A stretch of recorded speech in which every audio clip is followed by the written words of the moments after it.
Lẽ nào không có ai quản? Khách sạn Vân gia các người đầu độc người khác, không ai quản. Lão tử đây muốn đặt tiệc. Đập cho ta. Dừng tay. The film was translated and narrated by M Media. Ngươi chán sống sao? Thiên Phương, buông tay.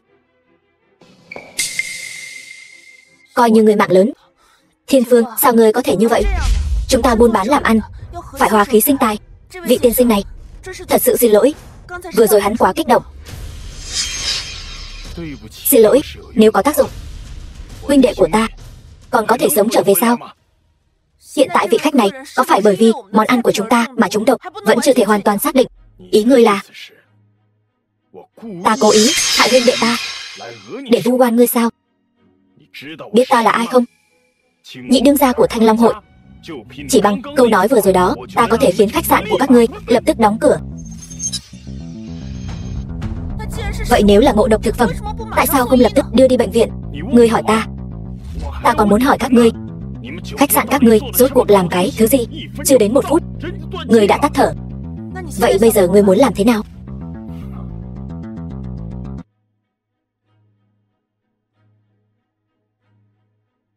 Chuyển nhượng vô điều kiện Vân gia khách sạn cho Thanh Long hội chúng ta sẽ không truy cứu nữa. Đại đương gia của Thanh Long hội là Kiều Thiên Long sao? Ngươi là thứ gì? Ngươi dám trực tiếp gọi tên đại đương gia của chúng ta? Ngươi phải nói với Kiều Thiên Long, chuyện này Vân gia 1 đồng cũng không đưa. Hắn nếu không phục, cứ bảo hắn tới tìm Mạc Thiên Phương ta.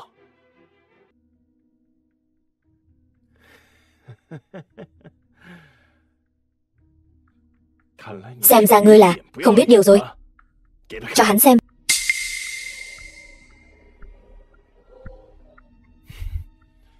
Vừa rồi ta đã ghi hình tất cả lại rồi. Ta cho các ngươi 24 giờ. Nếu không đồng ý yêu cầu của ta sẽ đem nó phát tán ra ngoài. Đến lúc đó sẽ không chỉ một khách sạn đâu, cả Vân thị tập đoàn của các ngươi cũng sẽ tiêu đời. Chúng ta đi.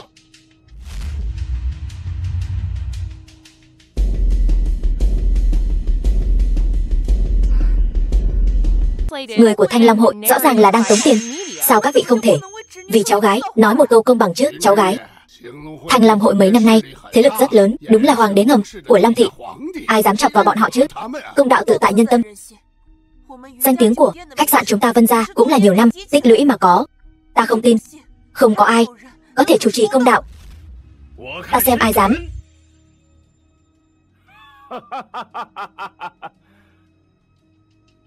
Ta còn tưởng là ai, hóa ra là mấy lão già các ngươi.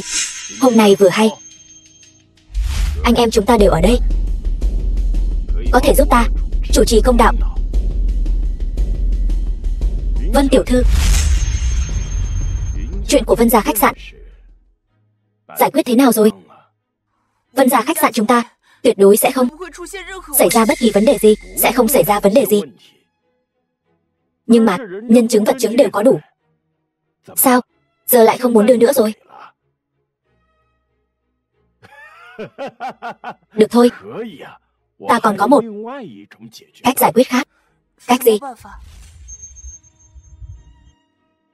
Ngươi ngủ với ta một đêm. Chu nhị đương gia, ai nấy đều là nhân vật có máu mặt. Ta cho phép ngươi lên tiếng sao? Kẻ nào còn dám ho he, lão tử cắt lưỡi hắn.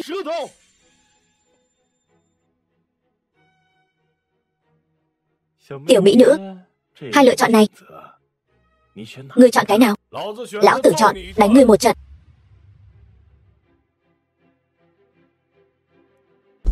Người đâu? Mang con đàn bà đi cho ta. Gân tay gân chân của thằng đàn ông cắt đứt cho ta. Dừng tay. Dừng tay. Mạc Thiên Phương là ân nhân cứu mạng của ta. Ta xem thử ai dám.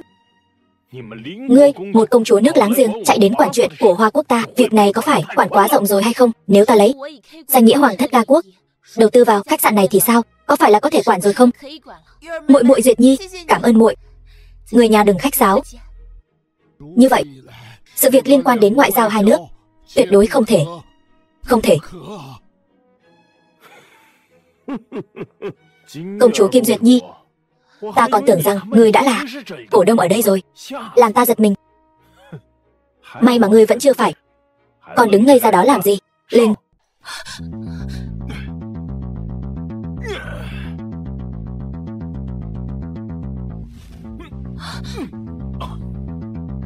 Lợi hại như vậy, cản được đạn sao? Khách sạn này chúng ta không cần nữa, chúng ta cho ngươi. Muốn sống thì cút hết cho ta. La Chí Thông, nếu bây giờ ngươi quay đầu lại thì vẫn còn kịp, đã không còn kịp nữa rồi. Gọi một cuộc điện thoại được không? Tôi đang ở đại sảnh tiệc Long Thị. Ngươi bây giờ đến đây. Alo, đại ca. Tôi đang ở bên ngoài, có chút việc nhỏ. Sao ngươi biết tôi đang ở tòa nhà Long Thị? Được rồi, biết rồi. Tên khốn kiếp nào, nói cho hắn biết.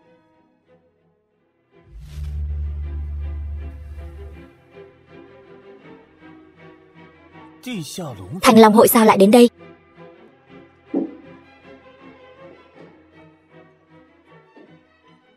Đại ca, là chuyện gì vậy?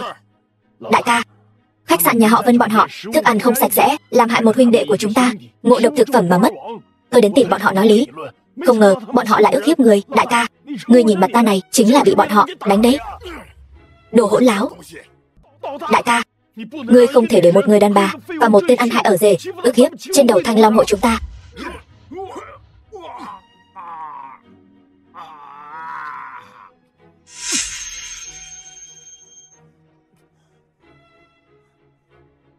Thần Vương đại nhân, ta đã thắng rồi. Chân ngươi đã gãy, cho dù nối lại được, công lực cũng khó mà tăng tiến. Đông Tây Nam Bắc tứ đại chiến khu, ngươi không thể đến nữa. Đại nhân, ta vẫn có thể tiếp tục chiến đấu. Có một nhiệm vụ càng quan trọng hơn, tương đối thích hợp, xin Thần Vương chỉ thị. Đến Long Thị, thống nhất Hắc Đạo Long Thị. Thiên Long nhất định không phụ lòng. Thần Vương giao phó. Hãy nhớ, mọi thứ ở Chiến Thần Cốc đều là tuyệt mật, bao gồm cả thân phận của ta. Vâng. Quỳ xuống.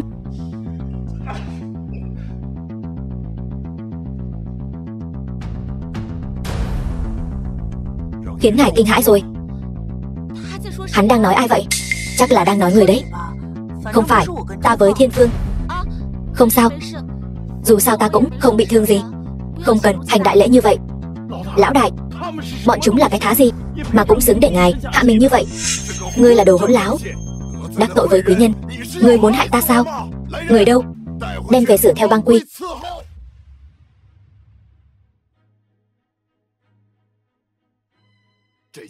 Chuyện này đều là do tên này gây ra.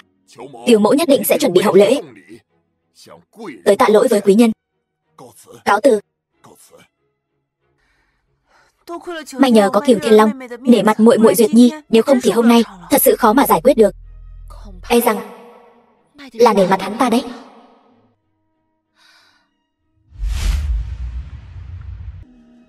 Đường đường là một đại công chúa, lại đi theo dõi ta một nam nhân. Ta đã nói rồi, ngươi là ân nhân cứu mạng của ta. Đừng động.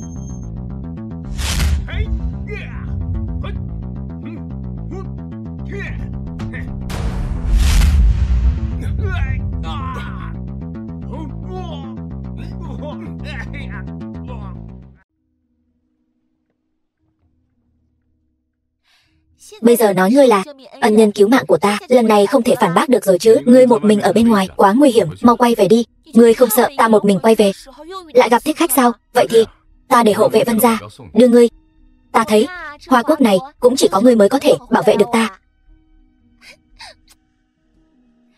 Ta muốn ngươi làm hộ vệ của ta, hay cho tên phế vật giữa ban ngày ban mặt vậy mà dám cùng nữ nhân khác lén lút vụng trộm ở Vân gia. Vân Tuyết tỷ tỷ không phải như tỷ tỷ nghĩ đâu, ta thấy rõ mười mươi. Muội còn muốn chối cãi sao? Kim Duyệt Nhi, dù sao muội cũng là công chúa nước người, tỷ muội kết nghĩa của Lộ Lộ, sao có thể làm ra loại chuyện đê tiện này? Lộ Lộ, mau lại xem này, tên phế vật này đang lén lút tư thông sau lưng ngươi kia. Mạc Thiên Phương, ta vừa mới cầu xin phụ thân cho ngươi. Ngươi thật sự quá khiến ta thất vọng rồi. Vân Lộ tỷ tỷ không phải như tỷ nghĩ đâu. Vừa rồi hắn đã cứu ta, cứu muội, rồi muội liền lấy thân báo đáp sao? Sao nào? Hai người đang diễn kịch tình cảm sao? Hơn nữa, đây là Vân gia, còn có thể có người hãm hại muội sao? Vị công chúa này không được rồi. Không phải đâu, vừa rồi thật sự có hai thích khách muốn lấy mạng ta, là hắn đã cứu ta. Cứu ta? Thích khách nào? Muội gọi ra cho ta xem nào. Mạc Thiên Phương, ngươi thật có bản lĩnh. Ở Vân gia chúng ta, làm con rể còn chưa đủ, sao lại muốn chạy sang nước người làm rể sao? Kim Duyệt Nhi, ta thật không biết, muội nhìn chúng tên phế vật này ở điểm nào nữa. Ta, Duyệt Nhi muội, xem như trước kia muội đã từng giúp ta. Ta không muốn so đo với muội, phiền muội rời khỏi Vân gia. Sau này tỉ muội chúng ta ân đoạn nghĩa tuyệt. Thiên Phương, ngươi nói một câu đi chứ. Ngươi đường đường là công chúa điện hạ, lời nói ra, bọn họ cũng không tin. Ta chỉ là kẻ ở rể, bọn họ sẽ tin sao? Chỉ có kẻ đầu óc dâm ô mới có thể nghĩ người khác bẩn thỉu như vậy. Ta đã nói cho ngươi, nửa năm ta sẽ nói được làm được. Ngươi hãy nhớ kỹ, trong nửa năm này ngươi vẫn là rể của Vân gia, hãy giữ bổn phận của mình. Vân Lộ, Vân Lộ tỷ tỷ, Vân Lộ tỷ tỷ, tỷ nghe ta giải thích. Chỉ vài tiếng nữa thôi, cả thế giới sẽ được thấy. Vân gia, Vân Uyển Uyển đích thân đóng phim điện ảnh tình yêu. Ta tin chắc chắn sẽ còn nổi hơn cả phim. Xuất xứ từ đảo quốc. Vân gia các ngươi đúng là có một đại minh tinh rồi.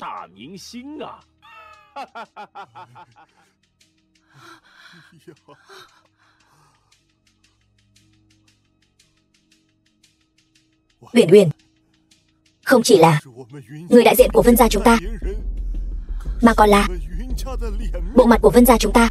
Nếu con bé xảy ra chuyện này, Vân gia chúng ta sau này còn mặt mũi nào ra ngoài gặp người ta nữa. Bất kể là hắc đạo hay bạch đạo, chỉ cần cứu được Uyển Uyển là được. Đúng rồi, Duyệt Nhi công chúa, cô có thể cầu xin Kiều Thiên Long giúp chúng ta không? Vân bá phụ, thật ra trước đó ta hoàn toàn không quen biết Kiều Thiên Long gì đó. Hơn nữa ta cũng không có cách liên lạc với hắn. Cũng không có. Duyệt Nhi công chúa, lần trước là ta sai, là ta mù quáng, ta mới nói bậy. Xin cô cứu Vân gia chúng ta. Tôi nói đều là thật. Duyệt Nhi muội muội, ngươi thật sự thích Thiên Phương, ta có thể nhường hắn cho ngươi. Trong mắt ngươi, ta chỉ là món hàng hóa nhường qua nhường lại. Thiên Phương, vì Vân gia, vì ta, ngươi cũng không muốn hy sinh một chút sao? Lộ Lộ, ngươi đừng cầu xin hắn, chúng ta tự đi cứu.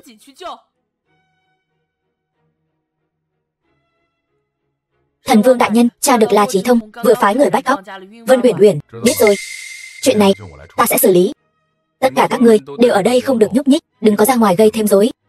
Xảy ra bất cứ vấn đề gì, hậu quả tự gánh.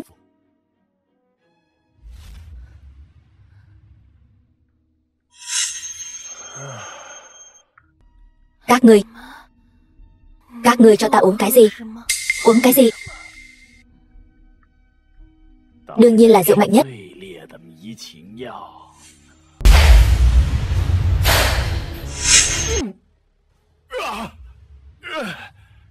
Kiều Thiên Long, sao lại thả tên khốn nạn này ra? Lại là tên nhãi danh ở rể khốn nạn này. Hạo Thiên Thần Vương mới có thể tu luyện Ngự Long Kình, cũng coi như có chút kiến thức. Ta ghét nhất kẻ dùng việc làm nhục phụ nữ để đạt được mục đích của mình. Tha mạng.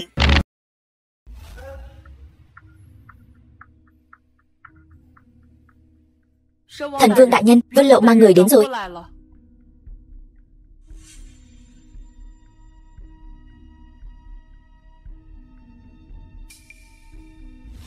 Việc làm thế nào rồi? Chuyện gì vậy?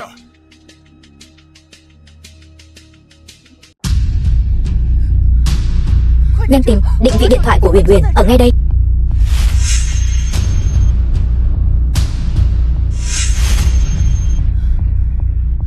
Vân Lộ, người ở đây.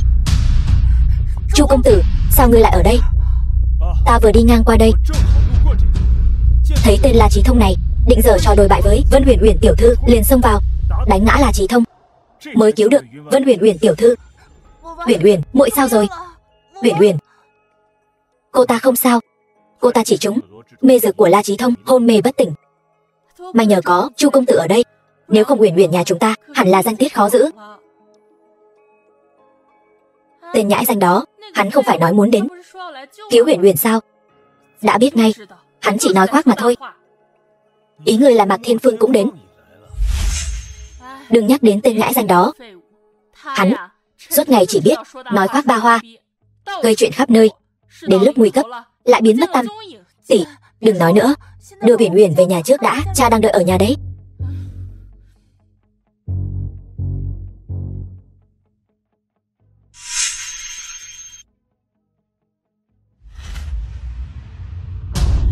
May mà ta xông vào sớm, nếu không Vân Uyển Uyển tiểu thư e rằng không giữ được trong sạch. Chu Tử Hưng, ta thấy hiếu kỳ là sao ngươi biết Vân Uyển Uyển bị bắt cóc? Hay nói là vụ bắt cóc này là do ngươi sai khiến? Ta thấy cái đồ danh con nhà ngươi là đang ghen tị với Chu công tử rồi. Chu công tử là ai vậy? Ở Long thị này là một trong những người quyền quý nhất. Có gió thổi cỏ lay gì mà hắn ta không biết chứ? Từ sau khi hôn lễ của ta bị Mạc Thiếu phá hỏng, ta vẫn luôn chú ý đến Vân Lộ, chú ý đến Vân gia. Vì vậy ta mới là người đầu tiên biết được chuyện này. Kể cả chuyện ở khách sạn lần trước cũng là ta âm thầm báo cho Kiều Thiên Long đến cứu nguy, còn dặn dò hắn không được nói ra tên ta. Cũng may không gây ra tổn thất quá lớn cho Vân gia. Thì ra vị quý nhân mà Kiều Thiên Long nhắc đến là muội muội ta. Vậy là khớp rồi. May mà Chu công tử đã nói ra, nếu không chúng ta đã bị vài kẻ nào đó che mắt rồi. Hai người thấy có đúng không? Ta đã nói rồi, ta không quen biết Kiều Thiên Long, là các người cứ không tin. Mạc Thiên Phương, ngươi còn đứng ngây ra đó làm gì? Còn không mau xin lỗi Chu công tử. Ta dựa vào đâu mà phải xin lỗi hắn? Cứ dựa vào việc trước đây ngươi đã đắc tội với Chu công tử, cứ dựa vào việc Chu công tử không chấp nhận chuyện cũ, còn đến giúp đỡ Vân gia. Ngươi là con rể Vân gia, chẳng lẽ không nên xin lỗi Chu công tử sao? Thiên Phương, xin lỗi Chu công tử đi. Hắn ta không xứng. Bá phụ không cần ép Mạc Thiếu đâu. Ta nhớ năm đó Mạc Thiếu cũng coi như là nhân vật số 1 ở Long thị đấy. Năm đó hắn còn tranh với ta danh hiệu thiếu gia số 1 Long thị nữa kia. Hắn ta, ngươi nhìn hắn xem, cái dáng vẻ đồ bỏ đi này, việc gì cũng làm không nên hồn, suốt ngày khoác lác ba hoa, suýt chút nữa hại Vân gia. Đúng là đồ bỏ đi hết chỗ nói. Ngươi nhìn bộ dạng hắn bây giờ xem. Ta thật sự lo lắng cho hạnh phúc tương lai của muội muội. Bá phụ, nếu ngài không chê, ta hy vọng ngài hủy hôn ước của hắn và Vân Lộ, gả Vân Lộ cho ta, thế nào? Chuyện này ngươi cười cái gì hả phế vật? Ta nói không đúng sao? Ta cười các ngươi đúng là đem đá trong hầm phân coi như bảo bối. Chu Tử Hưng, ngươi nói ngươi cứu được Vân Uyển Uyển, vậy ta hỏi ngươi, thẻ nhớ trong camera đi đâu rồi? Còn nữa, ngươi nói ngươi gọi được Kiều Thiên Long, vậy ngươi gọi lại lần nữa thử xem. Mạc Thiên Phương, sao ngươi lại bất kham như vậy? Cái thẻ đó chính là ký ức đau khổ của Vân Uyển Uyển tiểu thư, ta còn có thể giữ lại sao? Ta chắc chắn đã hủy nó rồi. Còn việc gọi điện cho Kiều Thiên Long, ngươi tưởng hắn là du côn đầu đường xó chợ sao? Nói đến là đến sao? Chu công tử, ngươi đừng giận nha. Tên phế vật này chưa từng thấy việc đời. Mạc Thiên Phương, ngươi cút ra ngoài cho ta, hôm nay bữa tiệc này không chào đón ngươi. Được, vậy thì cứ chờ xem.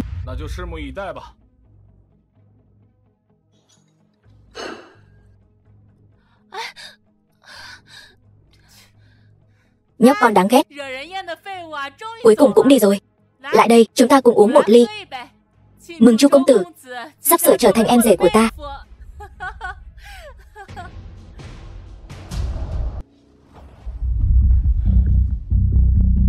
Tìm ta có việc gì? Ngươi đừng tưởng ta không biết là ngươi. Ta không hiểu ngươi đang nói gì. Hôm đó là ngươi đã cứu ta phải không? Ta chỉ là một tên phế vật, chẳng phải đều nói là Chu đại thiếu ra sao? Ta ở trong giới giải trí cũng không phải một ngày hai ngày. Chu Tử Hưng là loại người gì Ta chẳng lẽ còn không rõ sao? Hắn chẳng qua chỉ là dựa vào địa vị của thúc thúc hắn mà được người ta nâng lên trời. Hôm đó ta chỉ là trúng thuốc kích dục, chứ không phải là không có ý thức. Nói đi, ngươi giấu cái thẻ đó ở đâu? Vứt rồi. Ta mới không tin. Nếu ngươi muốn dựa vào đoạn video trong thẻ đó để uy hiếp ta, ta không phải Vân Tuyết Vân Lộ, là đại tiểu thư dựa vào Vân gia mà lớn lên. Mỗi một bước của ta đều là ta tự mình phấn đấu trong cái giới này mà có được. Ngươi rốt cuộc muốn gì? Muốn tiền hay muốn ta?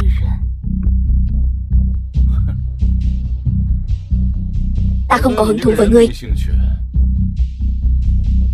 Mạc gia đã xong rồi. Ngươi liều mạng liếm miệng thối của Vân Lộ, chẳng phải là muốn dựa vào Vân gia để lật mình sao? Ta đã nói rồi, chỉ cần có ta ở đây, Mạc gia sớm muộn gì cũng sẽ trở lại là đệ nhất thế gia Long Thị. Chuyện của Mạc gia ta không quan tâm. Ta chỉ biết lợi ích đổi lợi ích. Ngươi đưa thẻ cho ta, ta giao bản thân ta cho ngươi. Không sợ ta chơi chán ngươi rồi, lật mặt không nhận người sao? Ta nghĩ ngươi không phải loại người như vậy, cho nên ta muốn đánh cược một phen. Kẻ đánh cược với ta cuối cùng đều thua sạch, không còn một mảnh. Vậy để không thua sạch, không còn một mảnh, ta đành phải. Sao nào? Ở rể giết rồi, không dám nữa rồi sao? Hay là ngươi căn bản không phải nam nhân? Đừng bao giờ dùng thủ đoạn của nữ nhân các ngươi để khiêu chiến giới hạn của nam nhân. Ngươi đừng giận, ta vừa rồi chỉ thử xem sao thôi. Ngươi có bệnh sao? Lấy chuyện này ra thử một nam nhân. Ta đã nói ta thích đánh cược rồi mà. Đó không phải ta thắng cược rồi sao? Thôi được rồi, mau lại đây ngồi đi. Ta đi rót trà cho ngươi. Không cần đâu.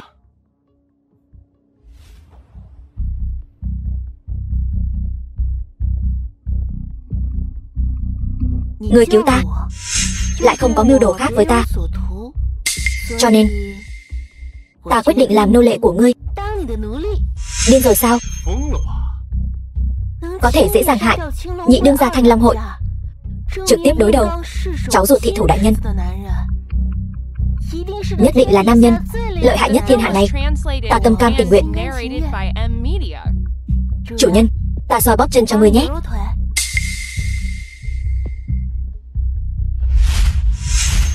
Ngươi tiếp cận ta như vậy rốt cuộc có mục đích gì? Chủ nhân, ngươi đừng khóc nữa.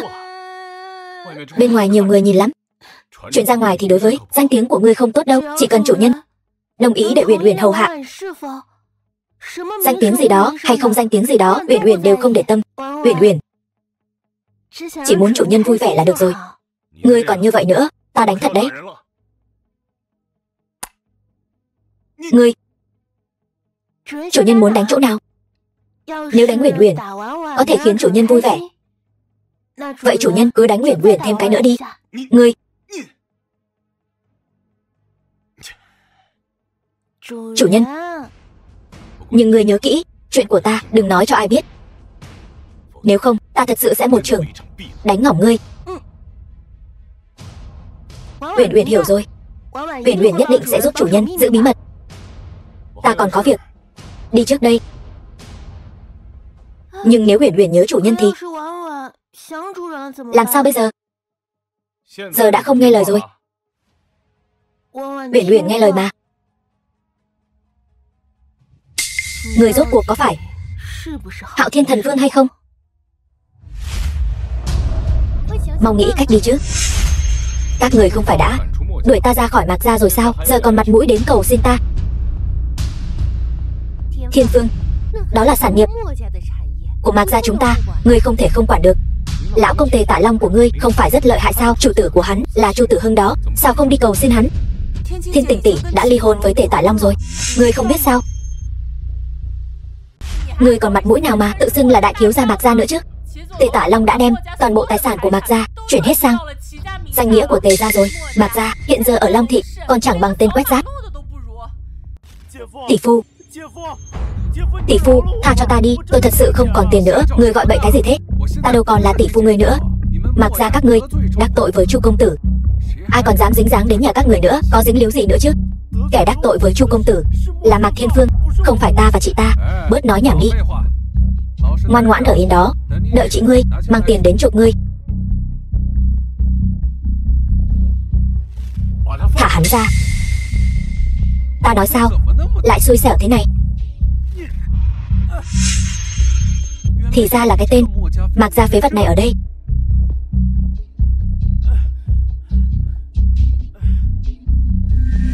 Họ Tề, ta thật sự mù mắt rồi, mới tin tưởng ngươi.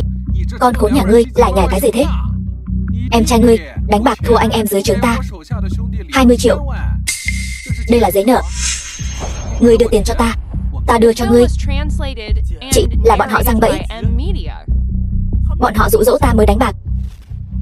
Giấy trắng mực đen. Tùy các ngươi muốn nói sao thì nói. Tài sản của Mạc gia đều bị ngươi chuyển hết đi rồi, ta lấy đâu ra tiền nữa? Tài sản Mạc gia, ngươi còn mặt mũi mà nói. 5 năm trước lúc tên phế vật này biến mất, đều là nhờ Tề mỗ ta gồng gánh. Mạc gia các ngươi mới sống lài lắt đến bây giờ. Ta chỉ lấy lại những gì thuộc về ta. Muốn trách thì hãy trách tên vô dụng này. Tề Tại Long, thả hắn ra. Có bản lĩnh thì nhắm vào ta.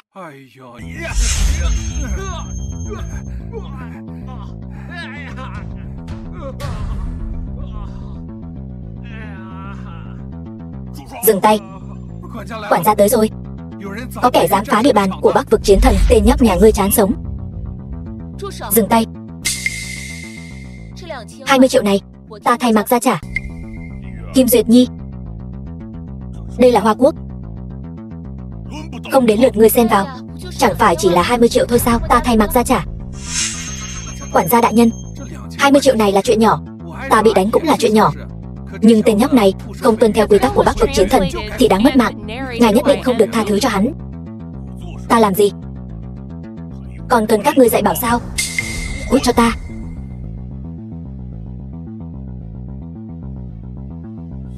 Tên nhóc, ở lại chịu tội đi. Này, ta là công chúa đấy. Chẳng lẽ chút thể diện này cũng không có sao? Ngươi muốn lấy mạng hắn thì hãy lấy mạng ta trước đi. Đồ đàn ông, dựa hơi đàn bà. Thì ra cái thể thống gì? Bắc vực khi nào lại ngông cuồng như vậy? Ngay cả một con cờ hó dưới trướng cũng thấy người là cắn. Ngươi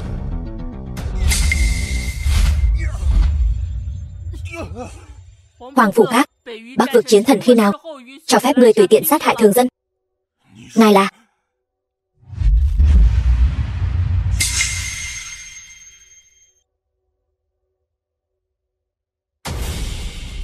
Không biết chủ tước đại nhân giã lâm tiếp đón không chu đáo. Ta có việc muốn dặn dò ngươi. Những người không phận sự, mau cút đi. Quản gia đại nhân, tên nhóc này làm tổn hại uy danh của Bắc vực chiến thần đấy. Ngài không quản sao? Lúc ta nói chuyện lại có kẻ xen mồm. Kiếm thấy thật. Lắm lời làm chi? Cút nhanh đi. Đi. Vị tiểu tỷ tỷ này ngầu quá. Ngươi cũng cút cho ta. Ta...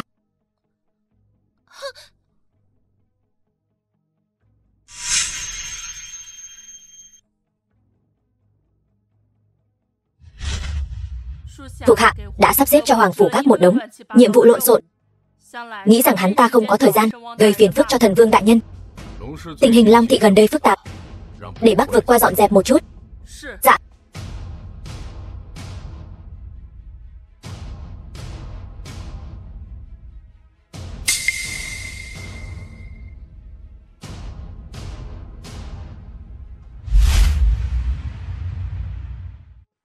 Là ai? Ta là bằng hữu của Kim Duyệt Nhi công chúa, có thiệp mời không? Kim Duyệt Nhi quen ta, ngươi có thể bẩm báo với cô ta. Ngươi cũng không xem lại mình, còn quen biết Kim Duyệt Nhi công chúa chúng ta. Cút nhanh, nếu không chúng ta sẽ không khách khí với ngươi.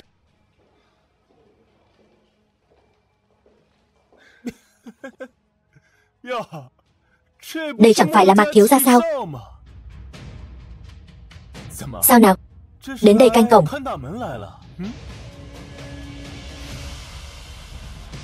Vân Lộ, nếu ta không nhớ nhầm, thì nàng hiện tại vẫn là vị hôn thê của ta. Ngươi ngay cả tham gia yến tiệc cũng bị chặn ở ngoài cửa, còn dám nhắc đến hôn ước với Vân Lộ. Ngươi không thấy mất mặt, Vân gia chúng ta còn thấy mất mặt. Mạc Thiếu đây là đang ghen tị với ta sao? Ngươi nghĩ ngươi có tư cách đó sao? Ngươi vẫn nên tiếp tục ở đây làm con cờ hó canh cửa đi.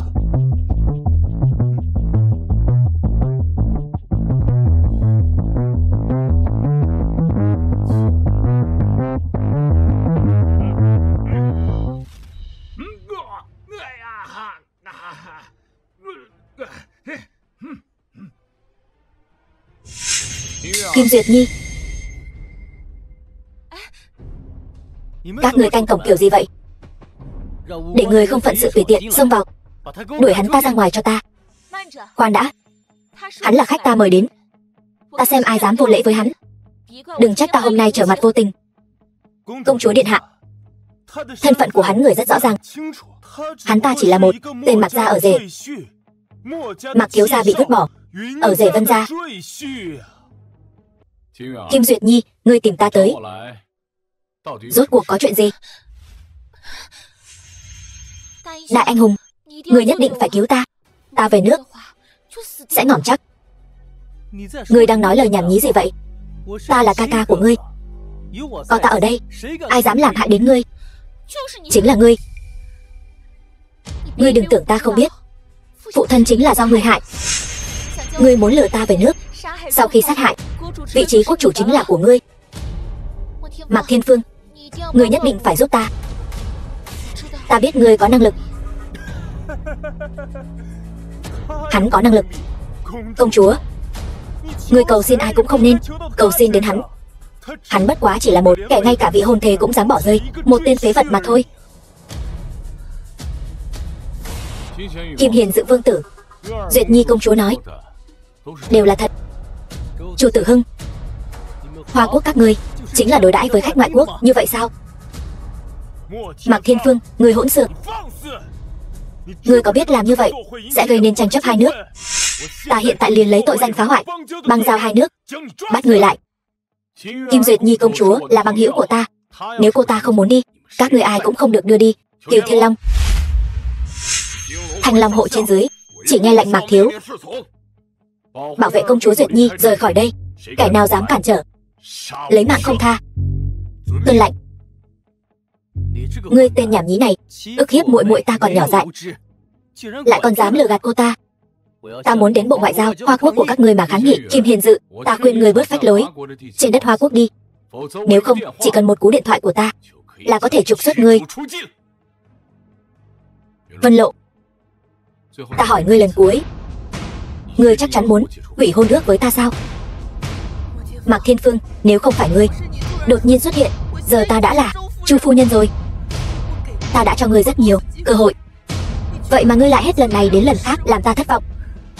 Bây giờ ta mới thấy rõ ngươi chỉ là một tên vô dụng, dựa hơi đàn bà mà thôi. Muốn đưa Kim Duyệt Nhi đi, chẳng phải là ngươi thấy làm rể Vân gia chúng ta chưa đủ đã, muốn chạy ra nước ngoài làm rể sao? Được, ta sẽ thành toàn cho ngươi. Mọi người, từ giờ phút này trở đi, tên vô dụng này không còn là vị hôn phu của Vân Lộ nữa. Vân gia chúng ta sẽ đoạn tuyệt quan hệ với hắn. Được.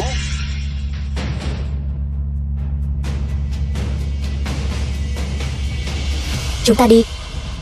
Ngươi đi được sao?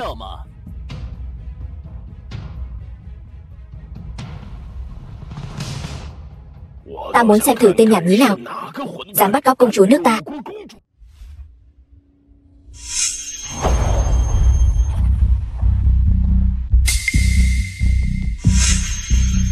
Ngươi là Phác Phổ Thanh, trấn quốc chiến thần của ca quốc. Kiều Thiên Long, ngươi cũng có chút nhãn lực đấy. Hôm nay trấn quốc thần vương có mặt ở đây, trừ phi Hoa Quốc các ngươi có hai vị tam cấp chiến thần, nếu không đừng hòng mang muội muội ta đi. Công chúa, ta khuyên ngươi nên ngoan ngoãn nghe lời ca ca ngươi, Theo hắn về nước đi. Người Hoa Quốc không thể bảo vệ được ngươi. Mạc Thiên Phương, ngươi mau đi đi. Ngươi không phải đối thủ của hắn. Mạc Thiếu, năm xưa Đông Hải chiến thần, suýt chút nữa bị hắn đánh bại. Kiều Thiên Long, ngươi là chủ động giao người ra đây, hay là để lão phu động thủ? Kiều Thiên Long, đánh với hắn, ta cũng muốn được xem thử Trấn Quốc chiến thần ca quốc này rốt cuộc có thực lực gì. Dừng tay. Kiều Thiên Long, ngươi muốn làm gì?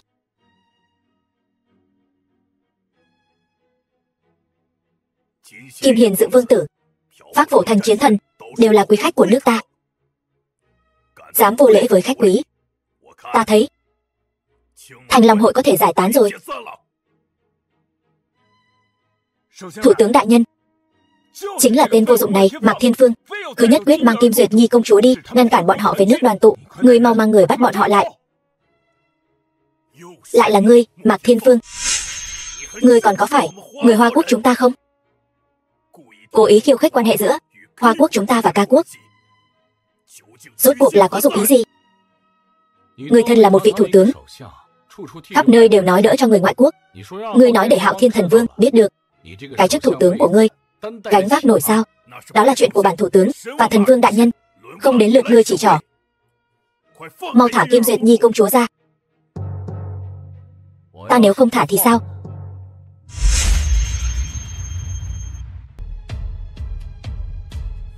Yểm Thiên trưởng, tất cả những người không liên quan tránh ra hết.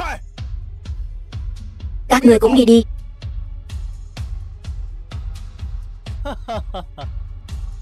Không sai, Trấn Quốc chiến thần khổ luyện 10 năm, cuối cùng cũng luyện thành Yểm Thiên trưởng này. Cho dù là Hạo Thiên chiến thần, Hoa Quốc các người sống lại, hôm nay cũng phải bại dưới Trấn Quốc chiến thần trưởng. Đông Hải chiến thần kia suýt chút nữa bị ngươi đánh bại. Hóa ra ngươi luyện loại trưởng pháp tà ác này. Yểm Thiên trưởng cần dùng sinh mạng của trăm đồng nam đồng nữ luyện công lâu đỉnh, mỗi tầng sâu hơn lại cần thêm 100 người nữa.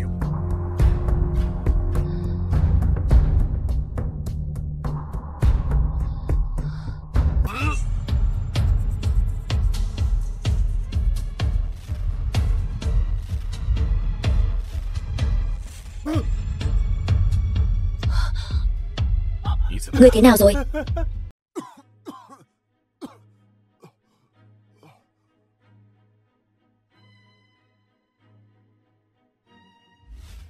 Trúng Yểm Thiên trưởng của lão phu, vô phương cứu chữa.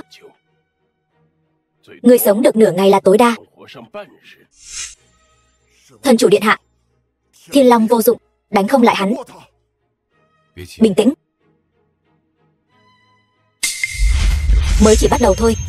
Đại nhân, đại địch trước mắt, không thể lãng phí thần vương chi lực lên thuộc hạ. Đã dặn dò xong chưa?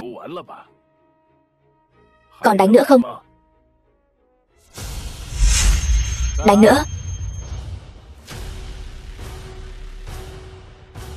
Lão già, ta chưa ngỏm. Không thể nào. Trúng Yểm Thiên trưởng của lão phu, sao có thể bình an vô sự? Võ đạo Hoa Quốc nguồn gốc sâu xa, thật ra tiểu quốc như các ngươi khó mà thấu hiểu được. Đánh tiếp. Ta muốn xem ngươi còn trò mới gì nữa.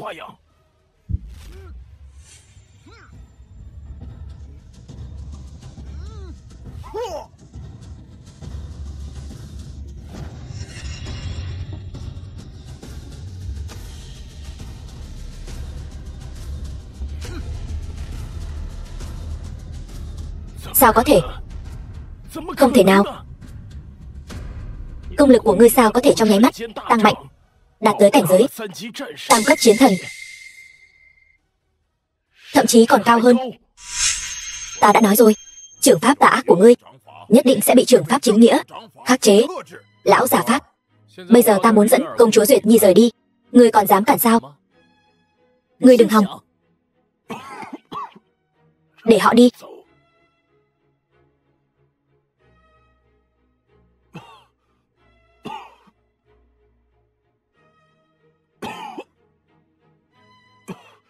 Để họ đi. Sao có thể? Tên quẻ này sao lại có thực lực tam cấp chiến thần? Có hắn bảo vệ tên phế vật này, ta càng khó đối phó với hắn ta. Chu công tử, chúng ta đừng tìm hiểu quan hệ giữa Mạc Thiên Phương và Cửu Thiên Long nữa. Sau này chúng ta đừng để ý đến hắn là được. Ngươi nói thì dễ lắm. Ngươi tưởng ta muốn để ý đến hắn sao? Phụ mẫu của hắn là bị ta bức tử. Hắn có thể không tìm ta báo thù sao? Ngươi chẳng phải nói phụ mẫu của hắn là do bệnh mà mất sao? Vân Lộ, sự tình đã như thế này rồi. Nay chúng ta đã ở bên nhau rồi, hắn chắc chắn sẽ không chịu bỏ qua đâu.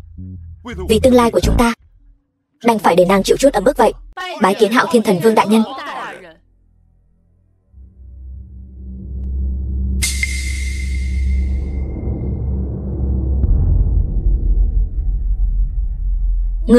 Ngươi chính là Hoa Quốc Hạo Thiên Thần Vương.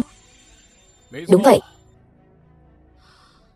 Trời ơi, ta đã biết ngươi chắc chắn không phải người thường, chắc chắn là một đại anh hùng.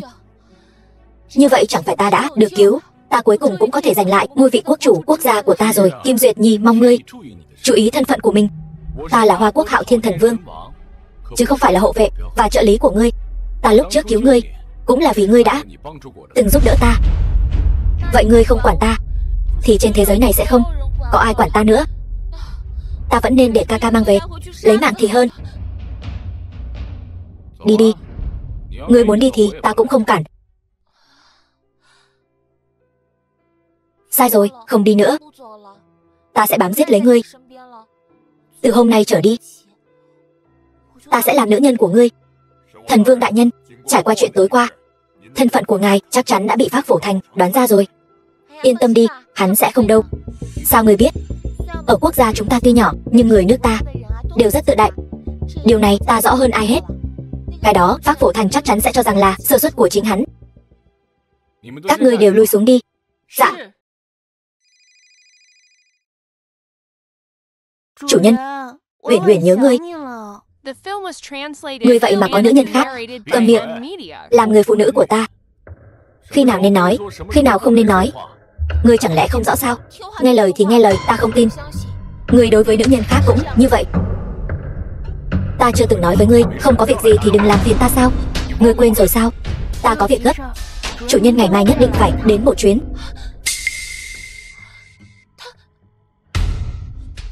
Cô ấy gọi ngươi là chủ nhân. Sao? Ngươi có ý kiến sao? Ta. Vậy ta gọi ngươi là lão công. Tùy ngươi. Thần Vương đại nhân, bọn chúng phản rồi. Chiến thần của cái nước nhỏ bé ấy dám ở địa phận Hoa Quốc chúng ta làm can, để thuộc hạ dẫn người san bằng bọn chúng, cứu Vân Lộ cô nương. Đúng vậy. Bọn chúng tưởng thần vương không xuất hiện, Hoa Quốc sẽ không ai trị được chúng sao? Bọn chúng có chuẩn bị mà đến, không thể khinh thường. Hội trưởng, hội sở của chúng ta, Thành Long hội ở Long Thị đã bị người ta đập phá. Cái gì? Tất cả các nhà máy đều bị đập phá rồi sao? Nghe nói người cầm đầu là một cao thủ cấp chiến thần đến từ nước ngoài. Điển ngục trưởng Thiên Lao xảy ra bạo động, có cao thủ cấp chiến thần trà trộn vào trong đám tử tù. Mời ngài mau trở về Thiên Lao trấn áp.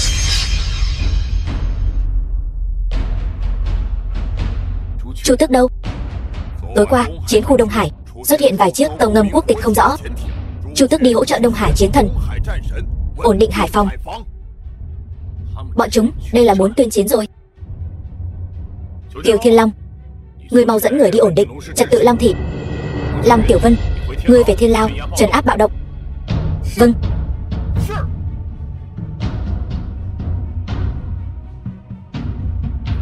Dám lấy đàn bà ra uy hiếp ta, chán sống. Đây là phòng của vương tử, không được vào.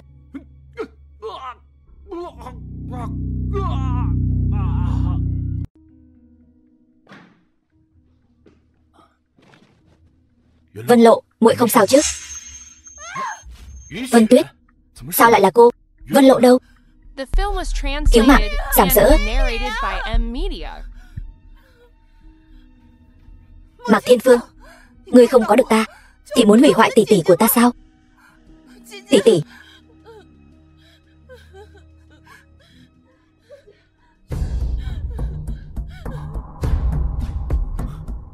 Thì ra là hai người cấu kết giằng bẫy ta. Mạc Thiên Phương, người mưu toan cưỡng gian bạn gái của vương tử. Hiện tại nhân chứng vật chứng đều có đủ, ngươi còn gì để chối cãi? Bạn gái vương tử nào? Ta căn bản không quen biết cô ta. Bản vương tử và Vân Tuyết cô nương vừa gặp đã yêu. Hiện tại Vân Tuyết cô nương là bạn gái của bản vương tử. Hành vi của ngươi là đang sỉ nhục quốc gia chúng ta. Bây giờ dù có lấy mạng ngươi, Hoa Quốc các ngươi cũng không dám nói gì. Tên tiểu tử, ngươi chán sống sao? Lão già đáng ghét, e rằng vẫn chưa đủ tầm nhìn đâu.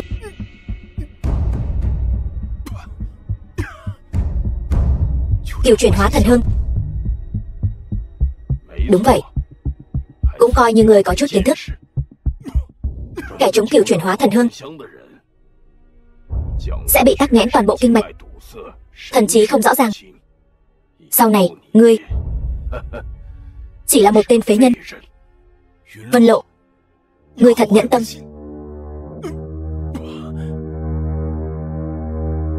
Tên phế vật, ngươi còn nhớ 5 năm trước không? Bây giờ bản thiếu gia lại muốn chặt đứt gân tay gân chân của ngươi, để ngươi trở thành một phế nhân xuất hiện ở Long Thị, cho toàn thành đều biết ai mới là thiếu gia số 1 Long Thị. Ta không tin bây giờ ngươi còn có thể mọc lại gân tay gân chân nữa. Thật đáng tiếc.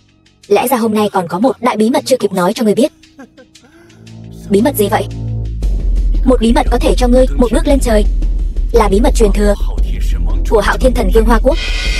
Thú vui lớn nhất của ta chính là khiến cho ngươi sống không được mà ngỏm cũng không xong. Cái thứ bí mật gì đó của ngươi ta không có hứng thú. Chờ đã, lão phu lại có chút hứng thú. Bí mật này ta chỉ có thể nói cho người Hoa Quốc nghe thôi. Cũng được, thỏa mãn nguyện vọng cuối cùng của ngươi. Lại gần đây. Bí mật của Hoa Quốc này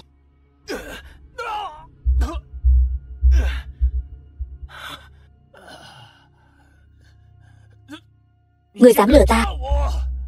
Đáng tiếc quá, vậy mà không đánh ngỏm được ngươi. Dừng tay. Ngươi tới thật đúng lúc. Lão tử lấy mạng luôn cả ngươi. Dừng tay. Không cho phép các ngươi làm hại hắn, không cho phép các ngươi lấy mạng hắn. Lão tử lấy mạng luôn cả ngươi. Kim Hiền Dự ta đã đem tất cả những chuyện xấu mà ngươi đã làm đều đưa lên mạng. Nếu ta mất mạng, trong vòng 24 giờ sẽ tự động công bố. Đến lúc đó cả thế giới đều sẽ biết ngươi đã làm thế nào để tranh giành ngôi vị quốc chủ, mà lấy mạng cho hại muội muội, lại còn hãm hại Mạc Thiên Phương ra sao. Ngươi vậy mà lại làm như vậy. Ngươi làm vậy sẽ khiến ca quốc trở thành trò cười cho cả thế giới. Vậy thì sao? Vương tử, đừng nghe cô ta nói nhảm. Bây giờ chính là thời điểm tốt nhất để trừ khử tên phế vật này. Ta tin cô ta thật sự có thể làm được. Dù sao thì Mạc Thiên Phương sau này cũng chỉ là một tên phế vật, chẳng làm được trò chống gì. Thả hắn ra cũng không sao. Kim Hiền Dự, ta không đồng ý. Thằng nhãi, nếu sư phụ ngươi Bắc vực chiến thần ở đây, lão phu có thể sẽ nể mặt ông ta đôi chút. Nhưng ngươi là cái thá gì, dám bôi nhọ ý của vương tử chúng ta? Hiện tại ở Hoa Quốc các ngươi vẫn chưa có ai là đối thủ của lão phu. Ta khuyên ngươi vẫn nên ngoan ngoãn nghe lời thì hơn. Tử Hưng thật sự có thể làm được, hay là thôi đi? Vân Lộ, ngươi có phải vẫn còn lưu luyến tên vô dụng này không hả? Ta đã vì ngươi làm đến mức này rồi, ngươi vậy mà còn đánh ta. Ta chỉ là không muốn hắn ta có được bất cứ thứ gì thôi. Nếu hắn đã trở thành tên phế vật chân chính, ngươi tự nhiên cũng vô dụng. Hắn không phải là phu quân của ngươi sao? Hắn không phải là vị hôn phu của ngươi sao? Mang về nuôi dưỡng đi. Ta để cho Vân gia và Mạc gia các ngươi trở thành trò cười lớn nhất Long Thị. Ý của thần vương đại nhân là Thanh Long hội từ bỏ thế lực ngầm. Không phải từ bỏ, là thu hẹp lại Lý do là ngươi sử dụng bí pháp, cưỡng ép tăng cường công lực, bị phản phệ, trọng thương nghiêm trọng. Trước tiên để thế lực bên ngoài từ từ xâm nhập vào, cuối cùng cũng nhổ tận gốc. Còn về Lăng Tiểu Vân, ta đã thông báo cho cô ta rồi. Bên Thiên Lao cũng nên buông tay rồi, để kẻ địch làm những gì chúng nên làm. Hiểu. Ta nói khắp nơi không tìm thấy cái tên phế vật này, thì ra là trốn ở đây. Sao? Bản công tử giá đáo, Thanh Long hội các ngươi mù mắt vậy sao?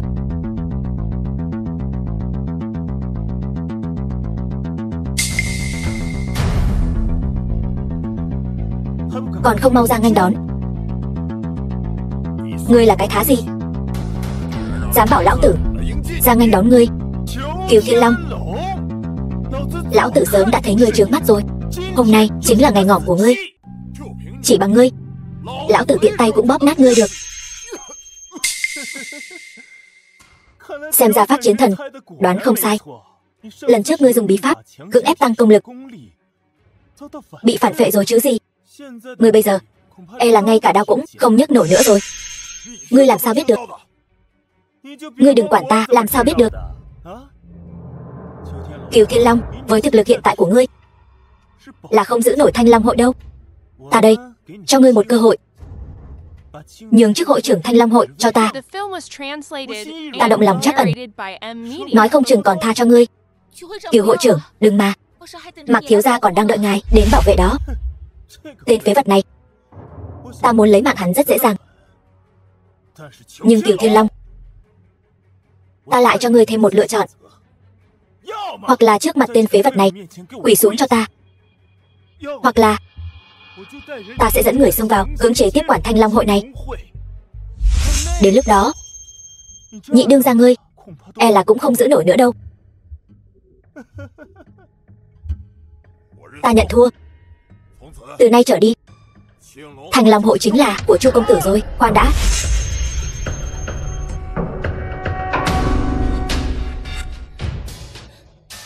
Ngươi muốn làm gì?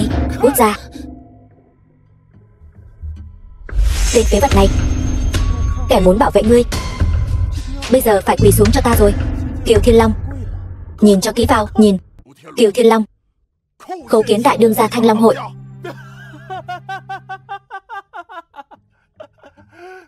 Nhìn.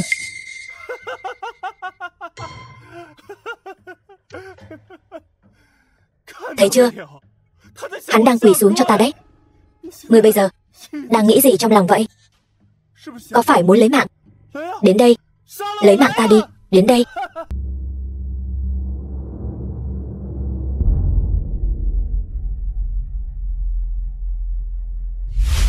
Kiều hội trưởng vất vả rồi.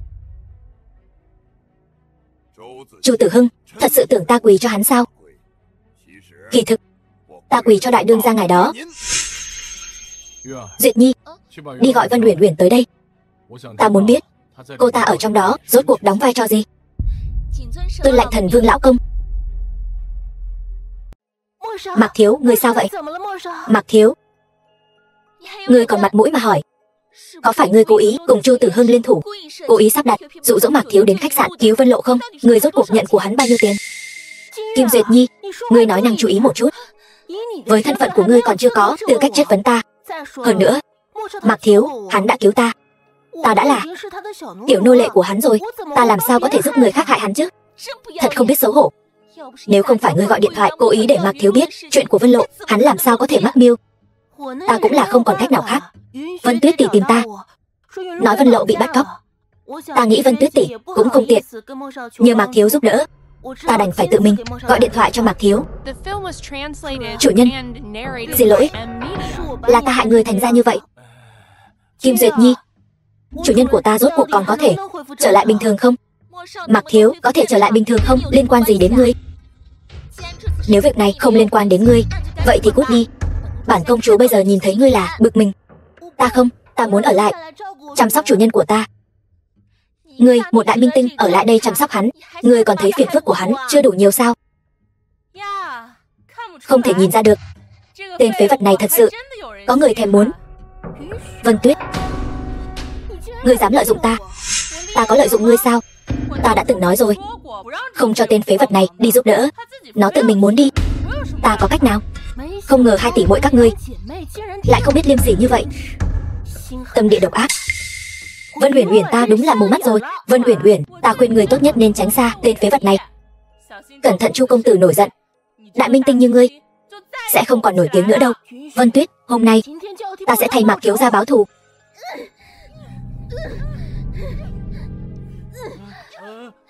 Đánh ngỏm nó. Buông ta ra, thả ra. Con đàn bà đáng ghét, hôm nay ta không tin chị không được ngươi. Hôm nay ta sẽ đánh ngỏm ngươi. Dừng tay. Ai cho phép các ngươi làm loạn ở đây? Còn thành ra thể thống gì nữa? Chu Tử Hưng, sao ngươi lại tới đây nữa? Âm hồn bất tán. Ta quyết định cưới Vân Lộ. Tại sao không được đến? Uyển Uyển, hôm nay là ngày tỷ tỷ Vân Lộ của ngươi và Chu công tử ngày lành tháng tốt, tổ chức tiệc cưới. Nếu ngươi còn làm loạn với ta thì cút ra ngoài cho ta. Vân Lộ, Chu Tử Hưng đối xử với ngươi như vậy, sao ngươi còn muốn gả cho hắn? Lời này của công chúa ta không thích nghe đâu. Ta đây gọi là yêu sâu nên mới hận sâu. Từ ngày hôm đó trở về, trong lòng ta cũng rất áy náy. Tại sao lại đối xử như vậy với một người phụ nữ yêu ta sâu đậm? Cho nên ta quyết định đau dài mới tỉnh ngộ, quyết định cầu hôn Vân Lộ lần nữa, để Vân Lộ gả cho ta. Vừa đúng lúc Mạc đại thiếu gia cũng ở đây, làm chứng hôn được không? Vân Lộ, ta sai rồi. Lần trước là ta không tốt. Ta hy vọng muội có thể cho ta thêm một cơ hội để ta yêu muội thật tốt. Vân Lộ, đừng tin hắn, không được gả cho hắn. Kim Duyệt Nhi, nếu ngươi còn nói bậy bạ thì cút khỏi Vân gia cho lão phu. Ta, đúng vậy. Muội muội ta và Chu công tử rất khó khăn mới đến được ngày hôm nay. Ngươi đừng nói bậy. Muội muội, muội mau đồng ý với Chu công tử đi. Tôi đồng ý.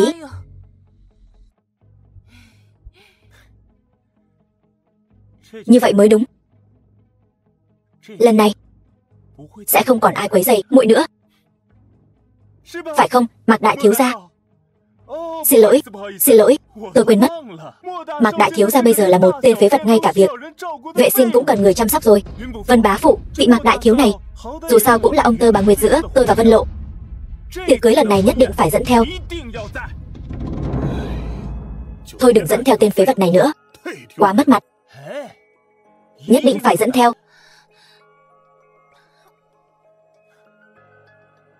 Mạc Thiên Phương, ta muốn người tận mắt chứng kiến ta làm nhục vị hôn thê của ngươi thế nào. Này con rể, có muốn bàn bạc lại không? Vân Lộ, ngươi thật sự không thể gả cho hắn. Vân Uyển Uyển, ngươi chăm sóc Mạc thiếu gia một chút. Chủ nhân, ngươi thật sự không nhớ Uyển Uyển nữa sao? Ngươi thật sự không nhớ Uyển Uyển sao? Mạc Thiên Phương, không ngờ ngươi lại vô dụng đến vậy. Ngay cả một trấn quốc chiến thần còn con cũng đánh không lại. Thế này còn kém xa Hạo Thiên Thần Vương nhiệm kỳ trước. Ta vốn còn mong ngươi và cả quốc đánh nhau để Nhật quốc chúng ta được hưởng lợi. Không ngờ ngươi lại khiến ta thất vọng đến vậy. Nhưng mà như vậy cũng tốt. Hạo Thiên Thần Vương của Hoa Quốc đã bị phế rồi, sẽ không còn ai có thể ngăn cản sự xâm lược của Nhật quốc chúng ta nữa.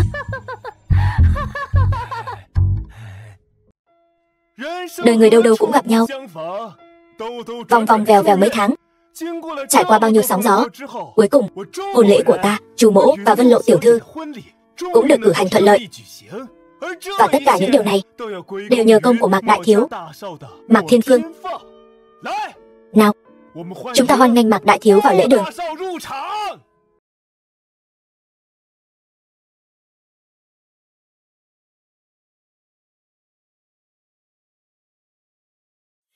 Mạc Thiên Phương,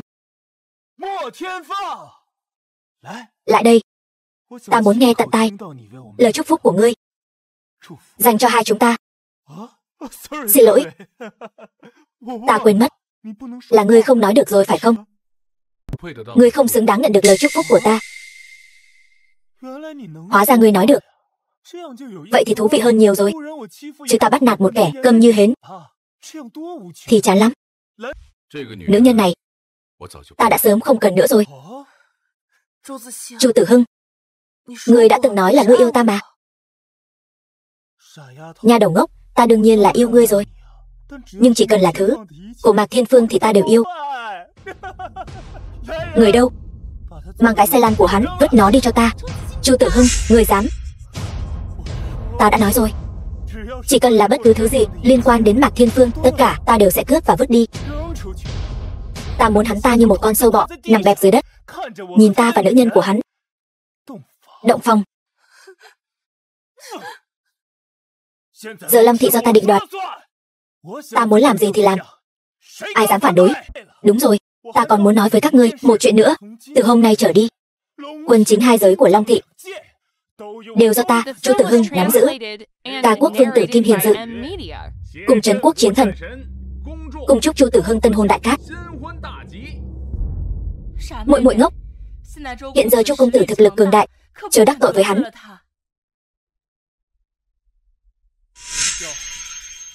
Kim vương tử, Phát chiến thần, hai vị sao lại đích thân đến đây vậy? Đương nhiên là đến để tiếp nhận chiến quả của chúng ta. Ngươi có ý gì? Tiểu tử nhà Chu, ngươi nghĩ lão phu đến Hoa Quốc là để đón công chúa về nước sao? Thật ngây thơ, không có đủ lợi ích. Lão phu không thể nào vượt ngàn dặm xa xôi đến Hoa Quốc của các ngươi. Là ta suy nghĩ không chu toàn. Nếu đã như vậy, 50 triệu đô la Mỹ coi như là chút thành ý tặng cho hai vị. Sao cơ? Long thị của các ngươi nhiều sản nghiệp như vậy, chỉ đáng giá 50 triệu đô la Mỹ thôi sao? Ta muốn sản nghiệp trị giá 10 tỷ đô la Mỹ của Long thị. Kim Hiền Dự, người đây là tống tiền. Đúng vậy, bổn vương tử chính là đang tống tiền. Dù sao thì hiện tại các ngươi cũng chẳng có ai có thể chống lại Phát chiến thần. Cho dù ta có tống tiền ngươi, cũng chẳng có ai dám ra mặt thay ngươi. Chuyện gì vậy? Trước đây ta vì muốn đối phó với tên phế vật nhà họ Mạc kia nên đã hợp tác với hai người này. Ai ngờ bọn họ lại đòi hỏi quá đáng. Chu công tử, nếu Long thị các ngươi không đưa ra được, ta cũng không ngại đích thân ra tay cướp đoạt. Cướp? Đã được ta đồng ý chưa? Mạc Thiên Phương, ngươi vậy mà vẫn có thể mở miệng nói không thể nào. Kẻ trúng cửu chuyển hóa thần hương, không thể nào tỉnh táo như vậy được. Hiểu rồi. Lúc trước ngươi toàn là giả vờ. Ngươi không xứng là một võ giả chân chính. Bất kể ta có giả vờ hay không, chỉ cần ta còn một hơi thở, sẽ không cho phép bất cứ kẻ nào dám động đến Long thị dù chỉ một chút. Chu công tử, Chu thị thủ, chẳng lẽ Long thị các ngươi lại nghe lời một tên phế vật hay sao? Kim vương tử cần gì phải tức giận vì một tên phế vật chứ? Tên phế vật này chỉ là không cam tâm mất đi tất cả, mạnh miệng mà thôi.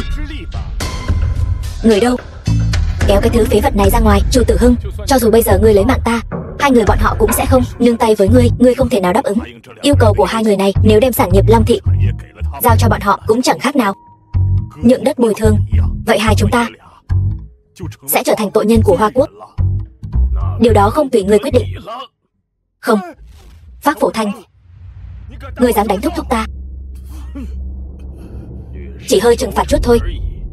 Chu công tử, nếu ngươi không đáp ứng yêu cầu của vương tử thì đừng trách lão phu sẽ đại khai sát giới. Kiều Thiên Long, ngươi không phải có thể đánh thắng lão già này sao? Giúp một tay, Kiều mẫu trọng thương chưa khỏi, không thể ra tay. Long Tiểu Vân đâu? Long Điển ngục trưởng khi trấn áp Thiên Lao bị người ta tập kích, tạm thời chưa tỉnh lại. Hôm nay chính là khởi đầu cho sự suy tàn của Hoa Quốc. Không thể nào. Chiến thần chi lực, điều này không thể nào. Có gì không thể? Đây chính là vị Hạo Thiên chiến thần chí cao vô thượng của Hoa Quốc. Chiến thần đến rồi. Xâm phạm Hoa Quốc ta, chán sống. Hạo Thiên thần vương, sao có thể? Nếu ngươi là Hạo Thiên thần vương, sao có thể cam tâm làm con rể của Vân gia? Ta sở dĩ che giấu thân phận của mình là vì có kẻ dám toan tính phá hoại sự yên bình của Hoa Quốc ta, nên ta mới bất đắc dĩ phải che giấu thân phận của mình. Bây giờ những kẻ này đều đã lộ diện hết rồi, ta cũng không cần phải che giấu nữa. Phác Phổ Thanh, ngươi quên năm xưa đã có giao ước với vị Hạo Thiên thần vương tiền nhiệm của Hoa Quốc ta sao? Suốt đời không được bước vào Hoa Quốc nửa bước. Nếu lão thần vương của các ngươi còn sống Lão Phu có lẽ còn kiêng dè thân phận của ngươi. Giờ ngươi chỉ là một tên nhóc con, chưa ra máu đầu. Cho dù ngươi có được truyền thừa của thần vương thì đã sao? Lão Phu ta không sợ ngươi. Hôm nay 4 đại chiến khu của các ngươi đều đã bị kiềm chế ở bên ngoài, không thể đến cứu ngươi. Hôm nay lão Phu sẽ tự tay tiễn ngươi, vị Hạo Thiên Thần Vương của Hoa Quốc, về trời. Phác Phổ Thanh, ngươi thật sự cho rằng Hoa Quốc ta không có ai sao? Thiên Lao Điển Ngục trưởng Long Tiểu Vân, chiến thần cấp 2 của Hoa Quốc, bái kiến Hạo Thiên Thần Vương đại nhân. Hội trưởng Hội Thanh Long Kiều Thiên Long, chiến thần cấp 3 của Hoa Quốc, bái kiến Hạo Thiên Thần Vương đại nhân. Chu Trọng Phàm, Chu Tử Hưng, còn không mau bái kiến Hạo Thiên Thần Vương đại nhân. Được thôi, thì ra các ngươi đều đang giả vờ. Chúng tôi chỉ muốn một phần sản nghiệp của Long Thị mà thôi. Ngươi vẫn là kẻ đứng đầu Long Thị, nhưng nếu tên ở rể này chính là Hạo Thiên Thần Vương thì ngươi thật sự sẽ ngỏm không có chỗ chôn. Thúc thúc, chúng ta phải làm sao? Có ta ở đây. Hạo Thiên Thần Vương của Hoa Quốc và Trấn Quốc chiến thần của Ca Quốc đại chiến mấy chục năm mới có một lần, ta sao có thể không đến? Ngươi nói đúng không, chủ nhân của tôi, Vân Uyển Uyển? Ta đã sớm nhận ra ngươi hành sự quỷ dị. Ngươi rốt cuộc là ai? Ngươi nếu không trúng độc thì hẳn đã sớm biết thân phận của ta rồi. Ta chính là Chí Cao chiến thần của Nhật Quốc, A Bộ Tình. Sao có thể như vậy? A Bộ Tình đã nổi danh hơn 10 năm rồi, sao có thể là một cô nương hơn 20 tuổi trước? Xem ra công lực của ngươi đã đạt đến cảnh giới có thể tùy ý thay đổi dung mạo rồi. Đáng tiếc là ngươi phát hiện quá muộn. Phác Phổ Thanh cùng ta liên thủ tiễn hắn về trời. Cuồng vọng. Các ngươi người đông thế mạnh thì đã sao? Chẳng có ai vượt qua võ lực cấp chiến thần, căn bản không xứng làm đối thủ của truyền nhân Hạo Thiên Thần Vương Hoa Quốc ta. Sư phụ của ngươi cũng chính là Hạo Thiên chiến thần đời trước. Nói như vậy chẳng phải vẫn ngỏm dưới sự tấn công của tứ đại chiến thần sao? Ngươi đã lấy mạng cha ta, muốn báo thù, vậy thì phải xem ngươi có bản lĩnh đó không đã. Chỉ với tên phế vật ngươi cũng xứng gọi là cao thủ chiến thần sao? Hôm nay sẽ lấy ngươi làm gương.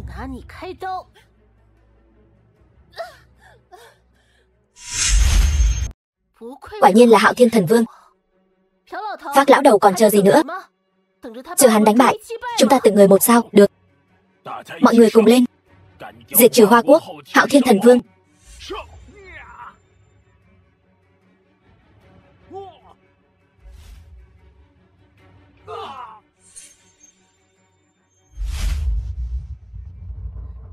Làm sao có thể? Hắn làm sao có thể một mình đánh lui 4 vị chiến thần chúng ta? Đây chính là ngay cả Hạo Thiên Thần Vương đời trước cũng chưa từng làm được. Hạo Thiên Thần Vương đời trước, hắn làm sao có thể bị nữ nhân đánh bại? Nếu không phải đại hạn của hắn sắp đến, chỉ còn lại chưa tới 1 phần công lực, thì lũ sâu mọt các ngươi cũng xứng làm đối thủ của hắn sao? Long Tiểu Vân đem mấy người này áp giải vào Thiên Lao nghiêm ngặt canh giữ. Dạ. Kiều Thiên Long, ngươi mau chóng trở về Thanh Long hội để thuộc hạ điều tra rõ ràng trong Long Thị rốt cuộc còn bao nhiêu gián điệp ngoại quốc. Nếu có tình huống mau chóng bẩm báo. Dạ.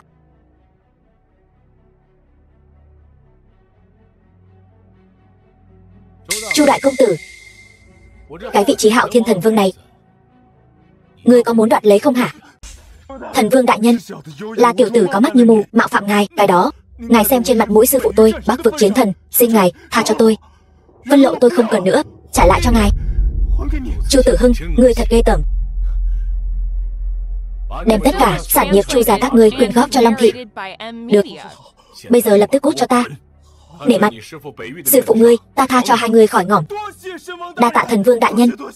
Đa tạ. Cút đi.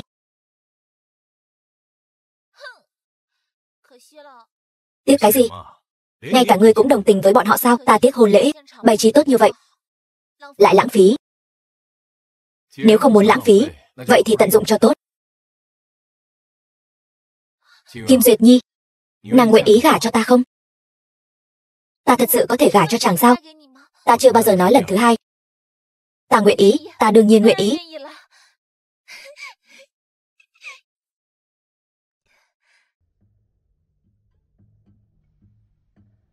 Hai vị, ở đây sống có tốt không? Chu Tử Hưng, ngươi không phải bị Mạc Thiên Phương đuổi khỏi Long Thị rồi sao? Hắn bảo ta đi thì ta đi sao? Ta muốn đem tất cả những thứ thuộc về hắn đập nát hết. Tới đây.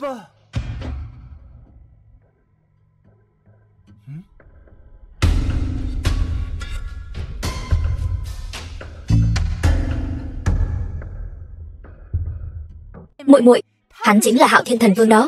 10 tên Chu Tử Hưng cũng không xứng xác giày cho hắn. Ngươi cầu xin hắn không mất mặt đâu. Lần trước hắn không truy cứu trách nhiệm của ngươi, chứng tỏ trong lòng hắn vẫn còn ngươi. Đủ rồi. Ngươi còn thấy những ngày này chưa đủ lộn xộn sao? Ngươi còn thấy Vân gia chúng ta chưa đủ mất mặt sao? Ta bây giờ còn mặt mũi nào mà đi cầu xin hắn chứ? Ngươi muốn đi thì tự mình đi, ta không đi. Vân Lộ, ngươi đừng quên, ngươi là người của Vân gia. Tất cả những gì ngươi có đều là do Vân gia ban cho. Cha nói xem con làm vậy có sai không? Tất cả những gì con làm khi nào chỉ vì bản thân con chứ? Chẳng phải con đều vì Vân gia, vì các người sao? Ngươi im miệng. Chuyện này cứ để lộ, tự quyết định là được rồi. Đợi nó quyết định xong thì là muộn mất rồi. Vân Lộ, ta không quan tâm ngươi nghĩ thế nào. Ngươi phải đi cầu xin Hạo Thiên Thần Vương. Cầu xin ta chuyện gì? Lão phu bái kiến Hạo Thiên Thần Vương, không cần khách khí. Cứ coi ta như Mạc Thiên Phương trước kia là được. Nào dám thế. Hạo Thiên Thần Vương, mời ngài ngồi. Muội muội Duyệt Nhi, mời ngồi. Hai vị vẫn chưa nói muốn nhờ ta việc gì. Dĩ nhiên là vì muội muội tôi. Vân Lộ trong lòng nó vẫn còn yêu Hạo Thiên Thần Vương, mong Hạo Thiên Thần Vương cho nó thêm một cơ hội. Vân Mạc hai nhà chúng ta lại nối lại tình xưa là tốt rồi. Vân Tuyết, ngươi lại đây. Ta chưa từng thấy ai trơ trẽn như ngươi. Tên phế vật này, ngươi dám? Không, tôi không cố ý. Thần Vương đại nhân, xin tha mạng. Đã mấy ngày rồi không có ai trước mặt ta gọi ta là tên phế vật, cũng hơi không quen. Không phải, trước kia là tôi bị lợi ích làm mờ mắt. Thần Vương đại nhân, tôi đã mạo phạm ngài, xin ngài hãy tha cho Vân gia. Tỷ đứng dậy đi. Muội mau quỳ xuống xin Hạo Thiên Thần Vương tha cho Vân gia. Mạc Thiên Phương, trước kia là ta sai rồi. Ngươi muốn xử trí ta thế nào? Ta cũng không oán trách, ta đã nói muốn xử trí ngươi sao? Thần Vương đại nhân, ý ngài là tha cho Vân gia sao? Ta không nói ngươi. Tìm lợi tránh hại là lẽ thường tình, ta có thể hiểu, cũng sẽ không trách phạt ngươi. Nhưng mà Vân Tuyết, ngươi chia rẽ ly gián, tội ác tày trời. Hãy về thiên lao đặt máy khâu đi. Đa tạ Thần Vương đại nhân không lấy mạng. Còn nữa, lần này ta đến là muốn báo cho mọi người một tin vui. Ta và Duyệt Nhi sắp kết hôn rồi. Duyệt Nhi ở Hoa Quốc không có người thân. Vân Lộ, ngươi với tư cách là tỷ muội kết nghĩa của nàng ấy, hãy làm người nhà gái cho nàng ấy. Ngươi có đồng ý không? Ta đồng ý. Chúc mừng muội muội Duyệt Nhi. Thần Vương đại nhân, ngài hiện tại có phải là rất đắc ý không? Ngươi không phải đã rời khỏi Long Thị rồi sao? Còn gọi điện cho ta làm gì? Trước khi chưa lấy mạng được ngươi, ta làm sao dám rời đi. Mau đến thiên lao xem đi. Đi muộn thì Hoa Quốc sẽ tổn thất 2 võ giả cấp chiến thần đấy.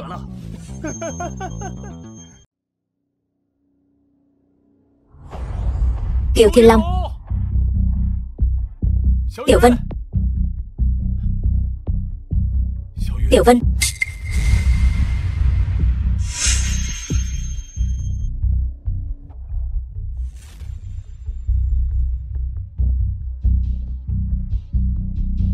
Tự ý thả tử tù, lấy mạng chiến thần của ta. Ta thề sẽ khiến ngươi ở Hoa Quốc bị khai trừ.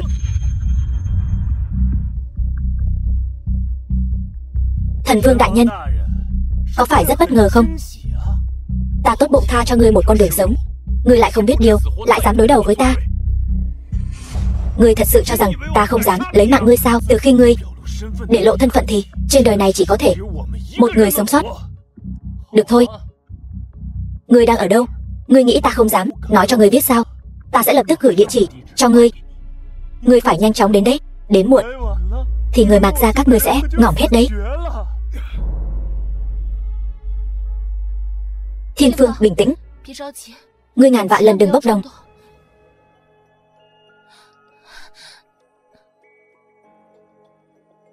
Chu Tước, buông bỏ mọi việc.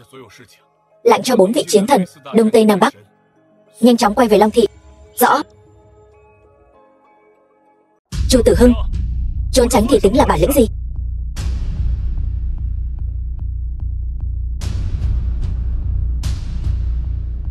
Là đàn ông thì lăn ra đây cho ta. Người ở đây, ta đợi đã lâu rồi.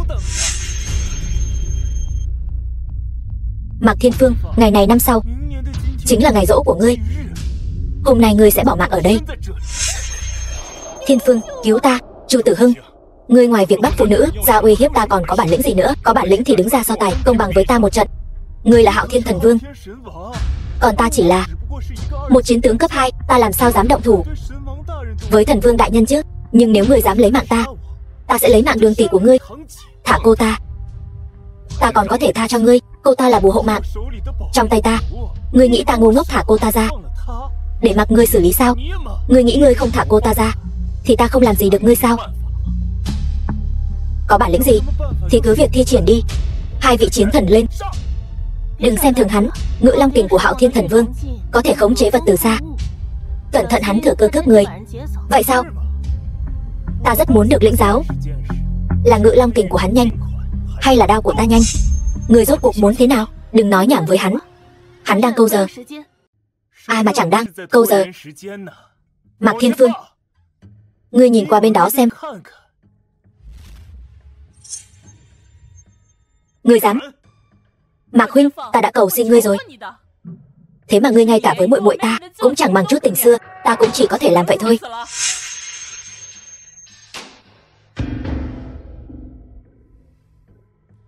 Vân Tuyết, cho dù Mạc Thiên Phương có thể tha cho Vân Lộ thì chắc chắn cũng sẽ không bỏ qua cho ngươi.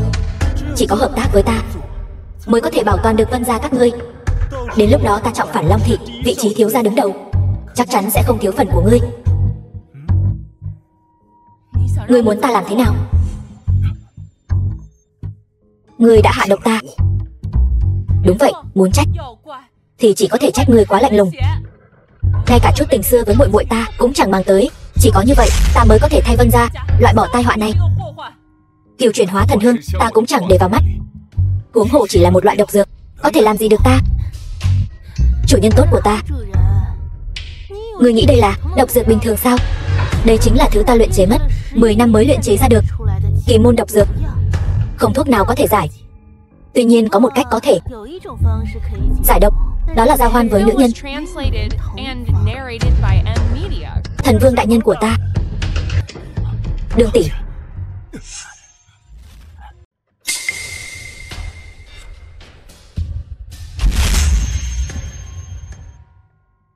Thiên Phương, thế nào rồi? Thiên Phương, mau đi, mau rời khỏi đây. Mạc Thiên Phương, ngươi càng vận công thì độc sẽ càng phát tán nhanh hơn. Nhưng nếu trong vòng nửa giờ ngươi không giao hoan với nữ nhân này, ngươi sẽ trúng độc mà ngỏm. Nếu ngươi giao hoan với nữ nhân này, đến lúc đó cả thế giới sẽ biết Hạo Thiên Thần Vương đại nhân của chúng ta đã quan hệ bất chính với chính Đường tỷ của mình. Ta sẽ không để ngươi được như ý đâu. Điều này đâu phải do ngươi quyết định. Ta nghe Vân Tuyết nói ngươi sắp thành thân với công chúa Kim Duyệt Nhi. Chúc mừng. Chúc mừng. Công chúa Kim Duyệt Nhi của chúng ta sắp trở thành quả phụ rồi. Chu Tử Hưng, Thiên Phương thân là Hạo Thiên Thần Vương, công lực thâm hậu, ngươi sẽ không được như ý đâu. Thiên Phương, cố gắng lên. 2 vị chiến thần cứ từ từ thưởng thức màn xuân cung đồ sống này đi. Khoan đã. Kim Duyệt Nhi vừa nói cố gắng lên là có ý gì vậy? Chính là ý mà ngươi đang nghĩ đó. Bắc Cương chiến thần có mặt, Nam Cương chiến thần có mặt. Ai dám vô lễ với Hạo Thiên Thần Vương?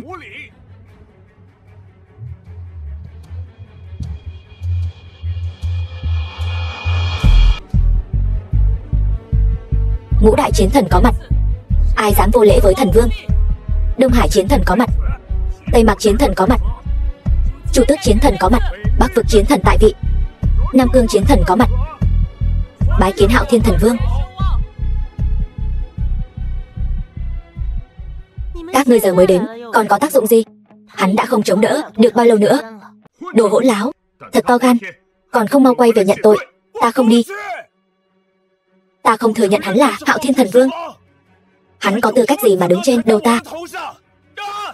Ta đi nhận tội. Ta đắc tội hắn nặng như vậy, hắn sẽ tha cho ta sao?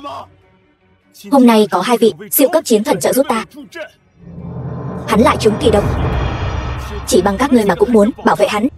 Bắc Vực, các ngươi đừng nói nhảm với tên phản đồ này nữa. Các ngươi mau chóng tiêu diệt mấy tên chiến thần dị quốc không biết điều này. Ta đưa Thần Vương đại nhân về trị thương. Khẩu khí thật lớn. Ta muốn xem thử mấy tên nhóc mới bước vào cảnh giới chiến thần các ngươi làm thế nào tiêu diệt chúng ta. Lão Pháp, hôm nay hãy tiêu diệt toàn bộ võ giả cấp chiến thần của Hoa Quốc.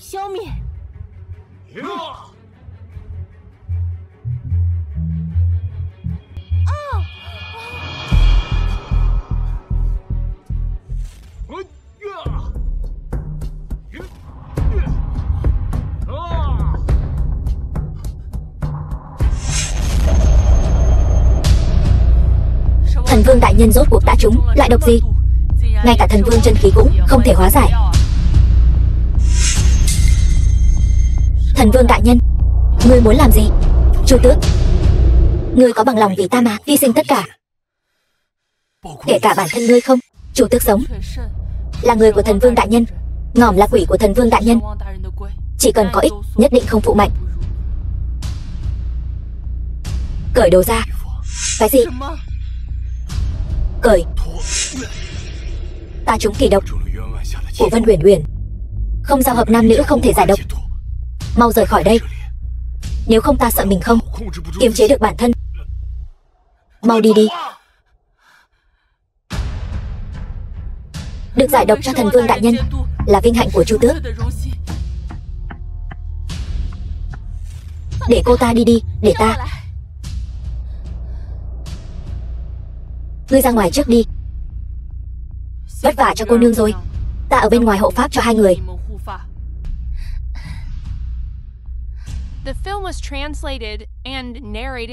Thiên Phương, ta tới rồi. Nàng thật sự bằng lòng làm vậy sao? Từ lúc chàng cứu ta, trái tim ta đã thuộc về chàng rồi. Hơn nữa, ta mới là nữ nhân của Thần Vương đại nhân. Chuyện này sao có thể để người khác làm thay được? Ta sẽ ghen đấy. Không ngờ công lực của các ngươi lại lợi hại như vậy. Những điều các ngươi không ngờ tới còn nhiều lắm. Nếu không chuẩn bị chu đáo, chúng ta sao dám động thủ với giới võ giả Hoa Quốc. 4 người các ngươi chuẩn bị đi Tây Thiên, phục vụ cho Hạo Thiên Thần Vương của các ngươi đi. Nếu luận về công lực cá nhân, chúng ta quả thực không phải là đối thủ của các ngươi. Nhưng nếu các ngươi muốn lấy mạng, 4 người chúng ta cũng không thể toàn thân trở ra.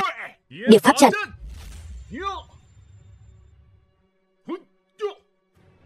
Đây là pháp trận do Hạo Thiên Thần Vương độc sáng tạo ra. Bọn chúng muốn cùng chúng ta đồng quy vu tận. Mau đánh gãy bọn chúng. Pháp trận của 4 tên này giống như con nhím, căn bản tấn công vào được. Không được, chúng ta rút lui trước, đợi công lực bọn chúng tán đi rồi xử lý từng người bọn chúng. Không được, vì hôm nay ta đã hy sinh tất cả. Hôm nay nhất định phải lấy mạng chúng, không cho phép có bất kỳ sơ suất nào. Đúng vậy, hôm nay tuyệt đối không cho phép Hoa Quốc có bất kỳ võ lực cấp chiến thần nào tồn tại. Cùng xông lên, ta không tin chúng thật sự dám tự hủy. Lấy mạng chúng.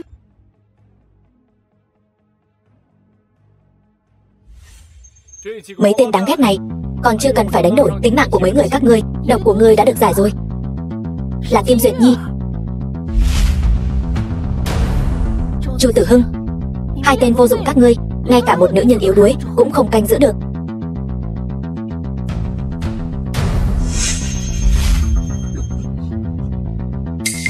Đa tạ Thần Vương đại nhân, thương thế của chúng tôi đã hoàn toàn bình phục. Còn Thần Vương phu nhân đâu? Bái kiến Thần Vương phu nhân. Chúng chiến thần nghe lệnh. Thuộc hạ có mặt. Ta với thân phận trí cao vô thượng của Hoa Quốc Hạo Thiên Thần Vương hạ lệnh.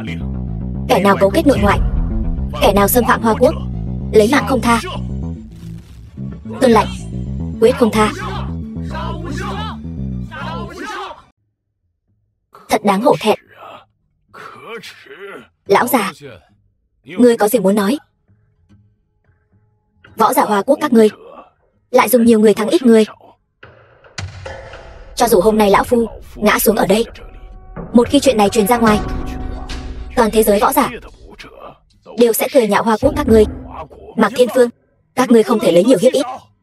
Vậy các ngươi muốn thế nào? Thần Vương đại nhân, đừng trúng gian kế của chúng. Không sao, chúng ta muốn thắng thì phải thắng một cách đường đường chính chính, để hôm nay đám người này thua tâm phục khẩu phục. Bản vương hôm nay sẽ cho các ngươi cơ hội này. Từ trong số các chiến thần của ta, hãy chọn một người làm đối thủ. Ai thắng thì có thể sống sót rời đi. Mạc Thiên Phương, đây chính là lời ngươi nói. Ngươi phải giữ lời. Hoa Quốc ta đường đường đã 5.000 năm truyền thừa, sao có thể giống như đám tiểu quốc biên hải các ngươi không biết lễ nghĩa liêm sỉ. Ngươi Mạc Thiên Phương, nói được làm được.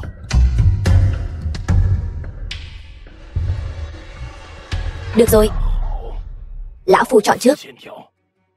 Đông Hải chiến thần, ngươi lại đây.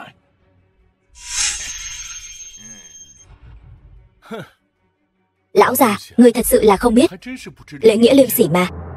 Trước đây ngươi từng cùng Đông Hải giao thủ, suýt chút nữa khiến hắn bỏ mạng ngoài biển. Ngươi tự cho là công lực của mình ở trên hắn, hôm nay có thể sống sót mà đi ra ngoài, đúng không? Sao? Hối hận rồi chứ? Vậy hôm nay sẽ cho ngươi cơ hội này. Đông Hải, có mặt.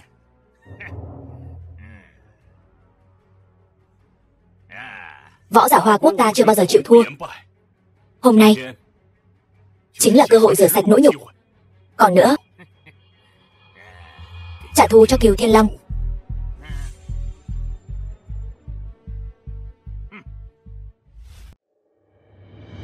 Lão phu hôm nay không muốn lấy mạng ngươi, chỉ muốn đánh bại ngươi.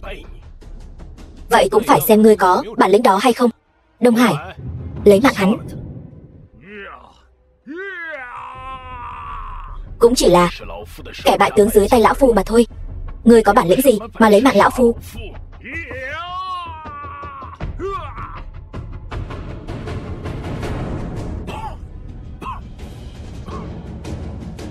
Không thể nào, tuyệt đối không thể nào. 1 năm trước ngươi còn chưa phải là đối thủ của ta. Nay công lực của ngươi sao lại đáng sợ như vậy? Từ nay về sau Ca Quốc các ngươi sẽ không còn chiến thần nữa. Ta không phục. Lão già này thật sự là tên phế vật. Trận chiến sinh tử, vậy mà còn dám khinh địch. Tôi muốn khiêu chiến. Sao? Ngươi muốn khiêu chiến bản thần vương? Ta chỉ là một tiểu cô nương, sao có thể cùng đại lão già các ngươi đánh qua đánh lại? Tôi muốn khiêu chiến cô ta. Quả nhiên không biết liêm sỉ. Vậy mà dám khiêu chiến thần vương phu nhân. Ai mà không biết thần vương phu nhân chúng ta không phải là võ giả. Thần vương nhà các ngươi chưa bao giờ nói không được khiêu chiến cô ta. Nếu cô ta không dám đánh thì chính là bỏ quyền. Vậy coi như ta thắng. Ai nói không dám đánh? Thần vương phu nhân Vân Huyền Huyền này là siêu cường giả Nhật Quốc, thực lực mạnh hơn cả Phác Phổ Thành. Thuộc hạ nguyện thay thần vương phu nhân. Chu Tước tỷ tỷ, ngươi hiện giờ là nhị cấp chiến thần. Dù ta có truyền cho ngươi công lực của thần vương đại nhân, ngươi cũng chưa chắc đã là đối thủ của cô ta. Chu Tước, ngươi yên tâm, Duyệt Nhi sẽ không thua đâu. Được, nếu cô ta muốn khiêu chiến ta, vậy ta sẽ thỏa mãn nguyện vọng của cô ta. Lão yêu bà đáng ngỏm này, mau lại đây chịu ngỏm. Lão nương thành danh gần 100 năm, lần đầu tiên có người nói năng phóng túng với ta như vậy. Ngươi yên tâm, nể mặt thần vương đại nhân, nhà các ngươi ta sẽ không làm hại ngươi. Vậy sao? Nhưng ta sẽ làm hại ngươi. Ngươi biết không, ta mỗi khi nghĩ đến dưới gương mặt đó của ngươi giống một lão bà trăm tuổi, lại còn ghê tởm, còn gọi chồng ta là chủ nhân, ta chỉ muốn tát cho một cái. Hỗn xược. Ta hôm nay thay mặt thần vương đại nhân dạy dỗ con nha đầu không biết trời cao đất rộng như ngươi một bài học.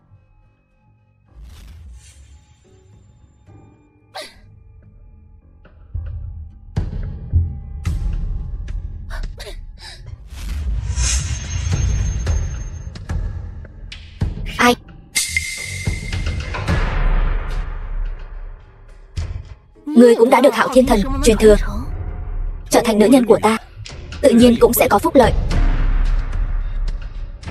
Ta nhận thua. Thần Vương đại nhân truyền thừa quả nhiên lợi hại. Lão yêu bà, hôm nay ta sẽ lột mặt nạ của ngươi, xem ngươi rốt cuộc trông như thế nào. Là nữ nhân của ta, đương nhiên phải có phúc lợi tương ứng.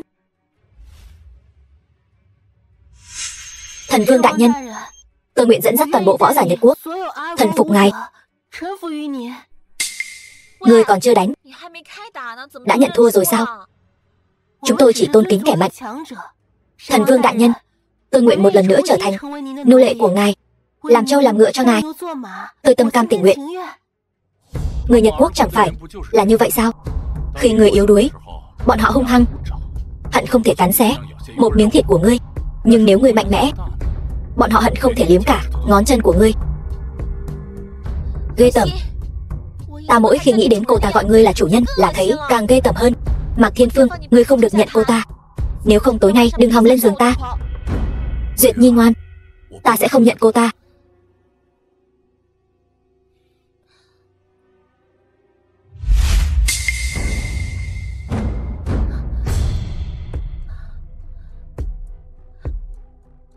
Ngươi lại có thể chỉ bằng một cái phất tay đã hạn chế công lực của ta. Ở cảnh giới nhất cấp chiến thần, Chu Tước, Tân Chỉ Chiến Thần Cốc đã được chọn xong. Mấy người này cứ để lại cho Hoa Quốc tương lai làm đá mài dao cho các võ giả cấp chiến thần. Đem bọn họ đi. Dạ. Chu Tử Hưng đâu? Không ngờ nhất thời sơ suất lại để hắn chạy thoát. Chó nhà có tang thôi, cũng chẳng làm nên sóng gió gì. Ta còn một việc quan trọng hơn cần phải làm. 4 vị, mau trở về chiến khu của mình, trấn giữ biên cương. Việc này chỉ có ta tự mình làm mới được. Vâng, nguyện vì Thần Vương đại nhân phục vụ. Hạo Thiên Thần Vương đại nhân giá đáo.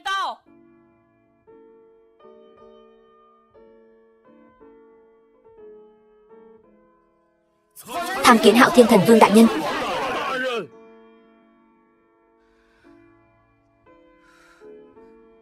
Hắn là của ta. Hắn vốn dĩ là của ta.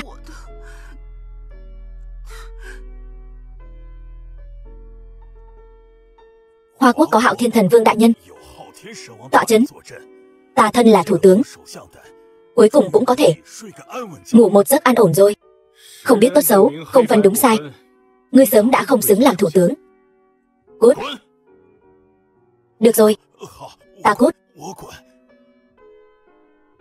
Hôm nay là ngày đại hỷ, thì đừng có mắng người nữa. Tuân lệnh lão bà đại nhân của ta. Từ hôm nay trở đi, Hạo Thiên Thần Vương thống lĩnh toàn bộ thế giới. Còn ngươi, thống lĩnh Hạo Thiên Thần Vương này.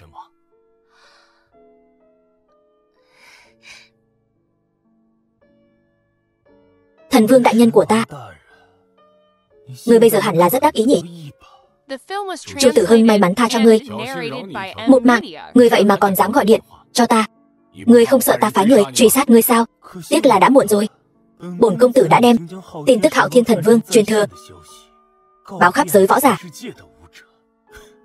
Bây giờ đã có không dưới 100 vị võ giả cấp chiến thần đột nhập Long Thất. Cứ chờ đấy. Ngươi cứ chờ bị người ta truy sát đi.